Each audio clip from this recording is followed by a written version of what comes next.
आज की इस भीड़ भरी दुनिया में भूत प्रेतों पर विश्वास बिल्कुल भी नहीं किया जाता। लेकिन हम उन पर विश्वास नहीं करते तो इसका मतलब ये नहीं है कि उनका अस्तित्व ही नहीं है। अगर आप ऐसा सोचते हैं तो आप पूरी तरह से गलत हैं। लेकिन आज की इस दुनिया में ऐसे भी कई लोग हैं जिनके साथ ऐसी ऐसी खौफनाक घटनाएं घटी हैं जिन्हें बयां करना उनके बस की बात नहीं है। उनके साथ ऐसी घटनाएं घटी हैं जिन्हें बयां करते हुए उनकी रूह तक कांप जाती है। आज हम आपके लिए एक ऐसी ही कहानी लेकर आए हैं। हेलो दोस्तों, मैं आपका दोस्त अशोक कुमार स्वागत करता हूं हमारे इस YouTube channel horror story in 2.0 पर। यह कहानी एक ऐसी जगह की है जो कि पहले से ही डरावनी है और इसके किस्से काफ़ी मशहूर हैं। वह जगह है राजस्थान के भानगढ़ की। भानगढ़ से पहले ही एक गांव पड़ता है। उस गांव में सभी लोग सादे जीवन जीते हैं। उसी गांव में उपासना नाम की एक गृहस्थ महिला रहती है जिसके 2 बच्चे होते हैं। उपासना जब छोटी होती है तो वह शुरू से ही भूत प्रेतों की कहानियां सुन सुनकर बड़ी हुई थी, इसलिए उसे भूत प्रेतों पर काफ़ी विश्वास था। लेकिन उसका पति इन चीज़ों को नहीं मानता था। एक रात जब सब लोग घर में आराम से सो रहे थे, तभी अचानक किसी शोर के कारण उपासना की नींद टूट गई। तब उसने सुना कि बाहर से पायल बजने की आवाज़ें आ रही थी। टाइम का तो पता नहीं, लेकिन रात काफ़ी गहरी थी। उपासना ने सोचा कि इतनी रात को कौन हो सकता है जो उसके दरवाजे पर पायलें खनखा रहा है।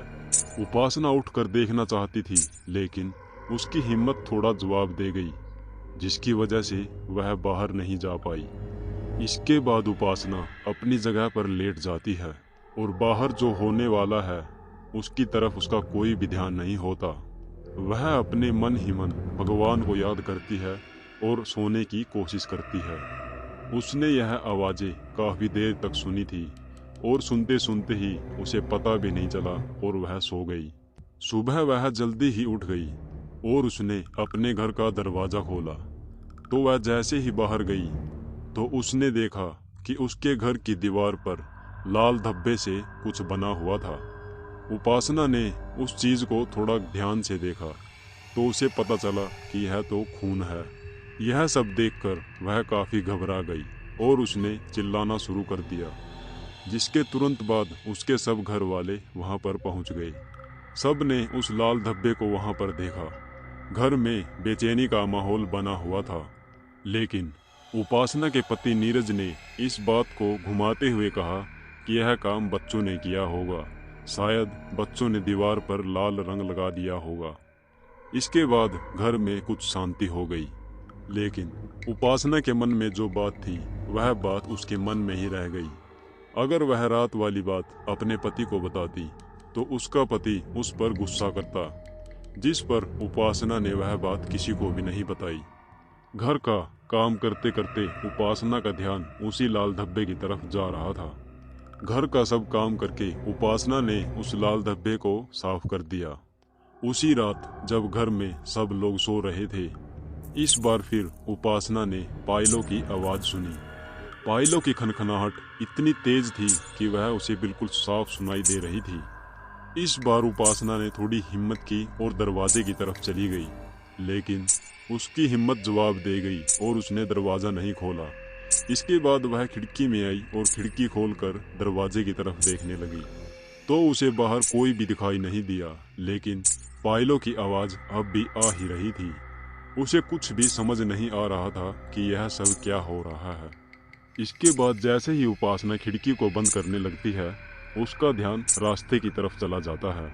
तो वह देखती है कि रास्ते पर उससे कोई साया दिखाई दे रहा है और थोड़ी ही देर में वह साया उसकी तरफ बढ़ने लगा।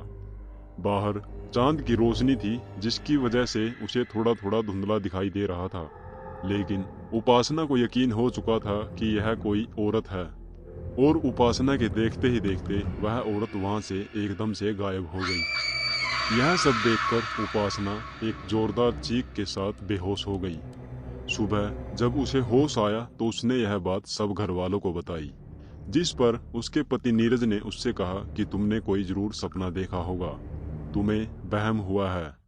इसके बाद उपासना घर का दरवाजा खोलकर उस रास्ते की तरफ चली जाती है जहां पर उसने रात को उस औरत को देखा था।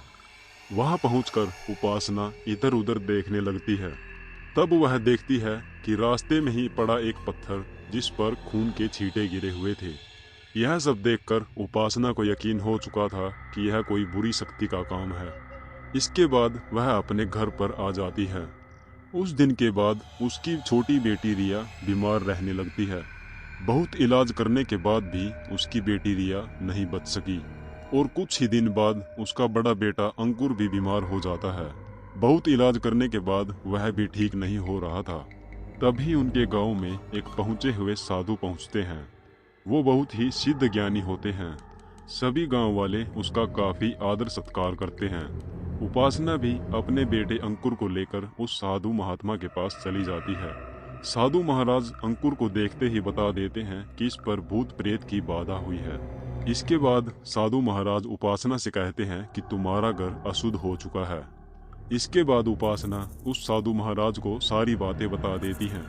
इसके बाद साधु महाराज उनके घर में जाकर एक शुद्धिकरण करते हैं और कहते हैं कि अपने बेटे अंकुर का ध्यान रखना, और एक पड़ा हुआ ताबीज उसके गले में बांध देते हैं। जिसके बाद अंकुर की हालत थोड़ी सुधरने लगती है और कुछ ही दिन के बाद अंकुर बिल्कुल ठीक हो जाता है।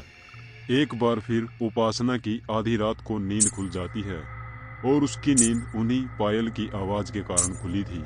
वह फिर से खिड़की खोलती है और उस रास्ते की तरफ देखने लगती है तो वह देखती है कि सामने ही एक औरत खड़ी है जिसकी आंखें लाल अंगारे बरसा रही हो ऐसा लग रही थी।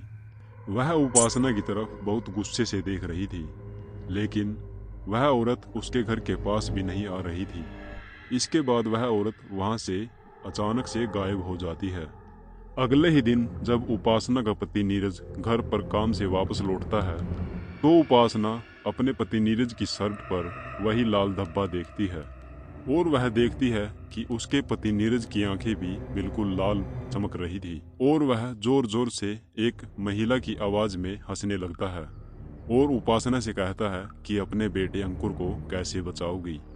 तो दोस्तों, कैसे उपासना अपने बेटे अंकुर और अपने पति नीरज की जान उस चुड़ैल से बचाएगी, देखते रहिए इसका अगला एपिसोड।